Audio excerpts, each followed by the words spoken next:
నమస్తే KSK TV news కి స్వాగతం. నేను రియా. ముందుగా వార్తల్లోని వివరాలను గుత్తి పాటసుంకులమ్మ వద్ద గెస్ట్ హౌస్ నిర్మాణానికి భూమి పూజ చేసిన ఎమ్మెల్యే. అనంతపురం జిల్లా గుత్తి పట్టణ శివారులో గల బాటసుంకులమ్మ దేవాలయం వద్ద శుక్రవారం చేపట్టిన గెస్ట్ హౌస్ నిర్మాణానికి భూమి పూజ కార్యక్రమానికి ముఖ్య అతిథిగా గుంటకల్ ఎమ్మెల్యే గుమ్మనూరు జయరాం, ఎమ్మెల్యే తనయుడు యువ నాయకుడు గుమ్మనూరు ఈశ్వర్, గుత్తి ఇన్ఛార్జ్ గుమ్మనూరు నారాయణ హాజరయ్యారు.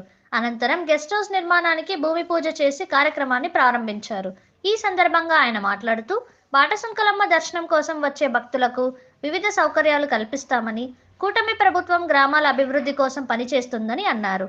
ఈ కార్యక్రమంలో కూటమి నాయకులు, కార్యకర్తలు పాల్గొన్నారు.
गोविंद गोविंद तुम्हाभ्यां शोभने यापोर तुम्हारा सत्यम शेत समस्त देवता ब्राह्मण हरिचंद नूतन नूतन कल्याण